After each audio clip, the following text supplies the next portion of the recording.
Thank you. So like Joanne said, we're going to be covering what it is to be a grad student and specifically being a student at UT, but some things can be generalizable. Let me share. Can everyone see this? Yeah. Okay. All right. So we gathered some responses from students at UT, grad students at UT, and this was done with the Graduate Student Diversity Committee and the Graduate Student Association.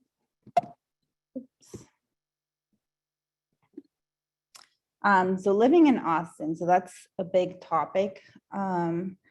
So the cost of living has gone up pretty much everywhere. But in Austin, I looked it up, and as of last year, it was, I think, a 32% increase in rent. So right now, the average cost for one bedroom is about $1,300, and for a two bedroom, it's about $1,800. So I would say with our stipend, it would be better to have like at least a roommate. And I think with our stipend, if you have a roommate, that you can still be comfortable. And then at least with our graduate student population in psychology, 52, the majority seem to have one roommate, 32.5% live alone, and 15% have two or more roommates. This might change with this upcoming cycle, but this seems to be kind of the trend. And about 60% live in apartments. Some students, if you can get like 3 students, you guys can kind of rent a house, and seems to be okay for people.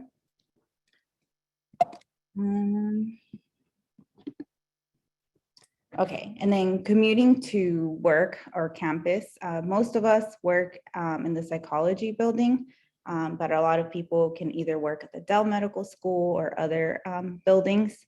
But most students live around campus.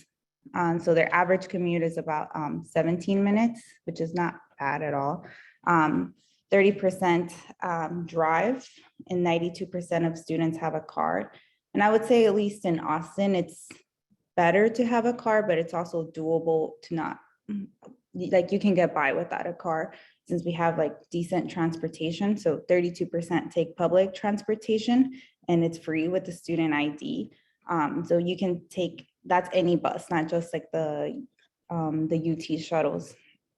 You can go to the grocery store, and I think it's easy to get by with public transportation with that. 13% bike, and I think Austin is pretty good about having bike lanes, so that's pretty good. And 20% walk.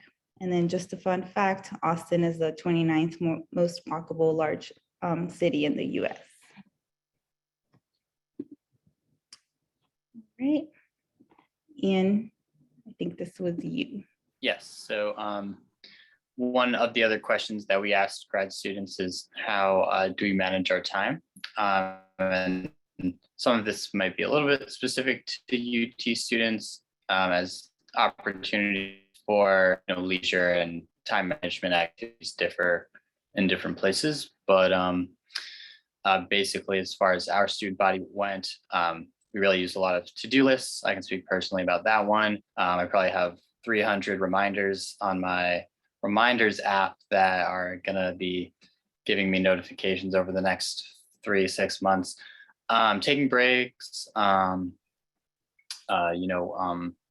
making sure that, I think research shows like for every hour worked, maybe 15-minute break is healthy to keep your mind focused. Just some of the smaller words on here reflect some of the less common but definitely important things like rewards, meetings. It's probably like going to meetings, having accountability buddies is something that is also helpful. So this was part of a survey that we also included, and it was just asking the question, would you start a family in grad school? And most people said no, or maybe, as it is something that is one of the bigger life choices, and can take up a lot of time. and of course, so is your doctoral research. So, doing them both at the same time is not something most people like to.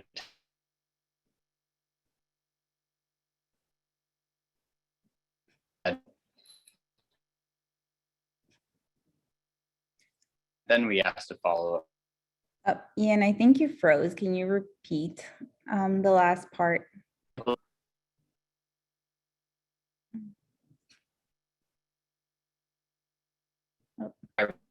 Um,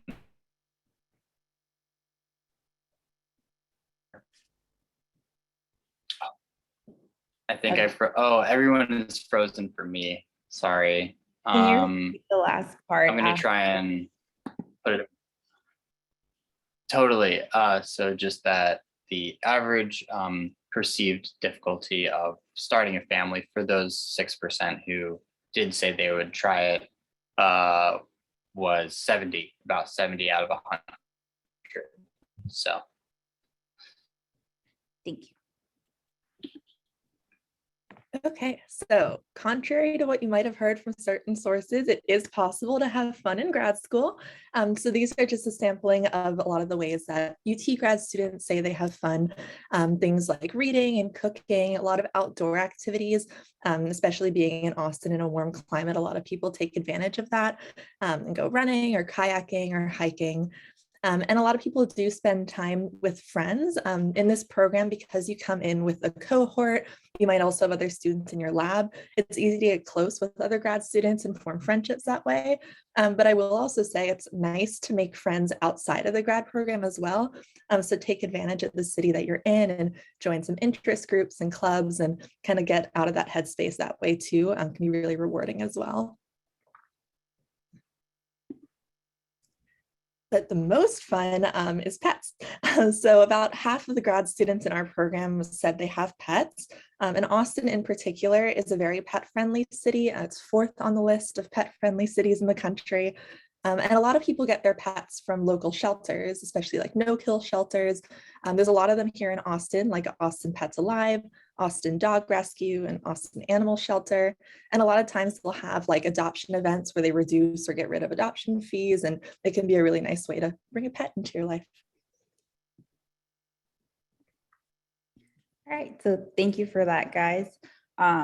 So that's pretty much it for life as a UT grad student. But if you have any more questions on that, you can feel free to email us. And then I also provided our Twitters for the Graduate Student Association and for the Psychology Graduate Student Diversity Committee. And I don't think we had any pre-submitted questions, but if anyone has any questions right now, feel free to unmute yourself. Yeah, so there are a couple of questions already. So number one, is the stipend taxable? And then the second one is, how do you manage having a pet in grad school? Yes, how do you? I can start, or Shaina or Ian, if you guys want to take the lead. Okay, so our stipend is taxable. It depends on whether, well, how you manage it depends on whether you're on a TA-ship or on a fellowship. So the TA-ship, I think it automatically comes off of our checks. And for when you're in a fellowship, it doesn't come off. They give you the full sum. So you kind of have to allocate money separately to, like, when you file your taxes, you have to pay that portion of your taxes. And then for how do you manage having a pet? Does anyone have a pet right now, Ian or Shaina? Yes, and I'm actually visiting my parents in New York, so this is was a crucial question. I would say the Rover app is really good for finding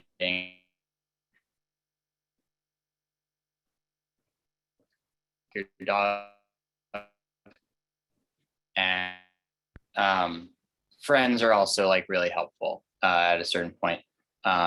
If you can find some friends who are not going on vacation when you're going on vacation. But if not, the Rover app is like really helpful. And there's a lot of students who are on Rover as well as cat and dog sitters.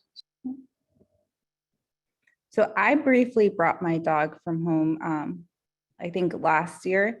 I think it also depends on what kind of area of research you're in. So I particularly work with animal models, so we have to be in the lab more often. And so for me, it was kind of hard to have a pet while I was in lab because that would be gone for long hours. So I think kind of like Ian said, either having like if you have a roommate that can kind of help you, like take out your dog or not your dog, your pet, that would be helpful, but it's not completely like difficult.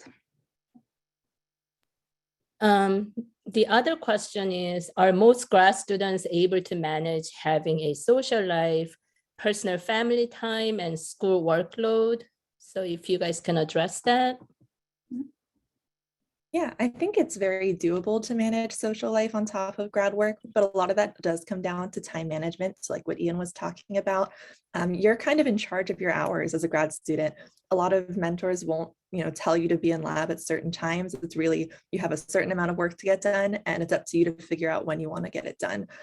So setting kind of harder boundaries of saying, all right, after dinner, I'm going to take some time off for myself, or whatever makes the most sense for you, is a good way to strike that balance and make sure you have time to kind of mentally, relax while you're also getting all of your work done. So time management will definitely help you balance work and social life for sure. The other question is, on average, how many hours a week are you working on research, coursework? Does it vary per year? How often can you take breaks, vacation?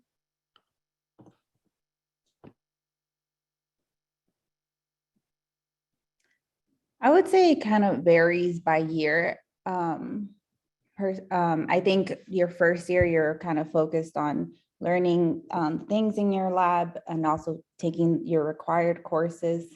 So that, and also depending on the type of lab you're in, I think as long as you talk to your advisor and kind of set those guidelines, okay, what are your expectations and what are my expectations? We're taking time off. I think, and then after, like, as you get further along in your graduate career, that kind of also depends on the type of research you're doing. Ian or China, do you guys have anything to add? Yeah, not really anything different, but really just it's all about communication with your advisor. Those are the type of conversations that you'll want to have with them early on, like Adriana was saying, to kind of set those guidelines of what they expect from you. I know, like, my first year, I was like not sure about like what happens over the summers, and do you get your 2 weeks off or whatever you think is appropriate? And that's really just a conversation between you and your advisor. A lot of times, there isn't really a set structure, and it's really just up to you to communicate that.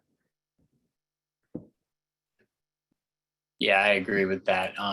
And also that it does seem to differ like by year, like you have more classes in your first 2 years. You're so towards research, like thereafter, once you finish classes, things like that. And I think in terms of how much time you spend doing research, I think I'll echo what Oina and Christine mentioned earlier.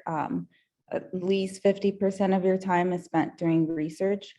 And that also kind of varies what kind of research you're doing and also what the year you're in during your graduate training. But I think as the majority is kind of spent doing research. But that doesn't mean you can't have fun. So it's all about balance and communication. So I actually inserted this question under different session, but I feel like it might not be a bad place to ask this question. So there was a question about how many grad students actually have kids and they're in the program, and what your perception is about, like, what are some of the supports that are in place for, grad students who might want to have kids or who already have kids. So if you guys can talk about that a little bit, honestly, frankly.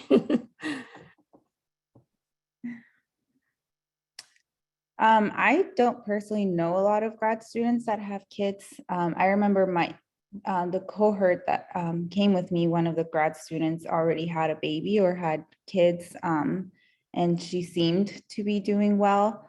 But at least from the survey that we included, the ones that have kids or want to start a family, they stated that it's about 70% difficulty level, I guess, to have a family in grad school. I think it's all about balancing and communication with your advisor. I think if that's something you're coming into in grad school, that would be something you talk to your advisor about, if you feel comfortable, or also reach out to other grad students. Perhaps like I might not know someone, but I like that I might be close to, but I can redirect you to someone that I know better. Shaina or Ian, do you guys know anyone that has kids in the program? Yeah, I believe I know one person, but yeah, I'm not 100% sure if how that is for them, though they seem to be doing fine, good, in fact. If anything, this just shows we need to talk about it more. So that's a good point. Kaylin, I know you inserted something in the chat. Do you want to jump in and just talk about it a little bit? Sure. I didn't want to like insert and take over, but so I'm not a graduate student. I am a faculty member, but when I was in graduate school and when I was a postdoc, I knew several people who had children coming into graduate school. So they had maybe they took some time off before graduate school and had a family, or they had children during graduate school. And what really seemed to be the most successful situations are ones in which they had conversations with their advisors and faculty members. And that kind of, I mean, we can talk about this in the next section, but a lot of that is making sure that you find an advisor that you feel comfortable talking with, and that's a good fit, because that will translate into your ability to feel comfortable having these conversations. You know, I wouldn't pick the advisor based on saying, well, this person seems like I can have a conversation about maybe having a child in grad school, right? But just that kind of relationship that you have. And not only just having the, you know, communication with your advisor, but being in a lab environment, you know, with other lab members that can help you. So for example, as a woman, if you were pregnant during during graduate school, and if you're working in an animal lab, which is kind of my background, there are certain things that you are unable to do that are safety concerns. So, you know, having a support system in the lab that can help facilitate your research to continue. So those are things just to think about. And all of that really has to do with, like, when you're considering PhD programs and, you know, what is the fit and what is the environment like. I hope that's helpful, but that's kind of based on what I've seen and what success means. And then, you know, like everything, it's just about time management. And many people actually say, and I know I don't have children, but many people actually say that when you have kids, it actually makes you more productive within the time that you have. So you will get more things done because you know you have a certain amount of time to do it. So that's another way to think about it. There is a question about what is the transition from undergraduate to graduate school like? So there's kind of like a lot of pieces to this, right? I think in my experience, I came straight from undergrad to grad school. I found that grad school was actually really nice because it's a bit of a hybrid between feeling like you're in school and feeling like you have a job. So it's a lot less of, you know, especially in our program being so research focused, it doesn't really feel like you're an undergrad anymore. You're not so focused on your coursework, but at the same time, you do have more of that community and that, you know, university structure to hang on to. So it kind of eases the transition a little bit, as opposed to, you know, some of my friends that out of undergrad went straight into working in industry and stuff like that. And then I will say, as far as like the work that you do as a grad student, my biggest kind of adjustment piece that I had to learn, pretty quick was that in undergrad, you can use the excuse of, oh, I was never taught this. And in grad school, you can't. So if you have something that you need to do, you've never learned how to do it in a classroom setting, your job is to figure it out. And that was definitely kind of that more independent learning aspect, is something that took me a minute to kind of get the hang of, especially coming straight from undergrad. It's just a different mind frame to really be in. But those were kind of the only big hangups. But really, I thought the transition wasn't too bad.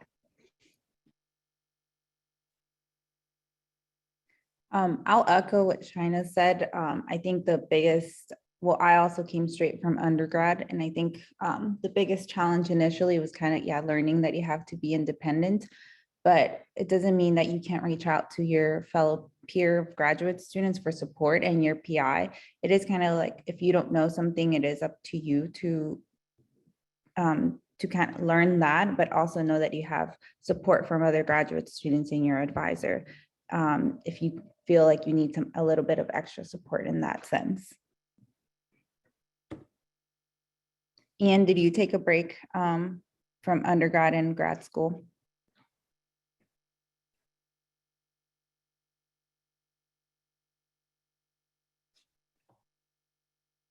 I think Ian's frozen. Do we have any other grad students currently who, oh, there you are, Ian. Or not? I'll just put it in the chat. Okay. Sorry about that. No worries. Do we have other grad students currently who might have taken gap years? Because that was also something quite few students were interested in knowing about, like the difference between going straight from undergrad to grad school or taking gap years.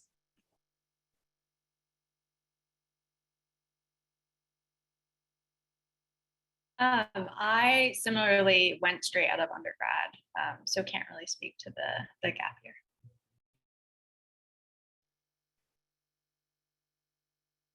I can speak a little bit. So I did take some time off, and I took more than a gap year. I took a few years, but I found that the gap year can be really productive for some people, especially if you're not certain about grad school, you're not certain about the program, or you want to develop your interests more. The key thing about using is to use the gap year wisely.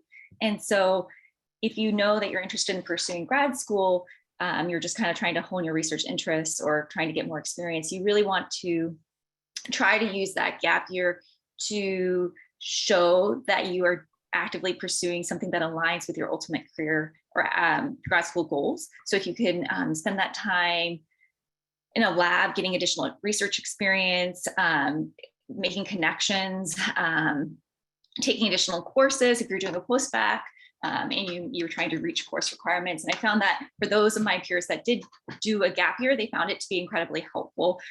They found they could, beef up their CV. They had a more competitive application, and some of them just really needed that gap year to hone their research interest and to really find out if grad school was something that was of interest to them.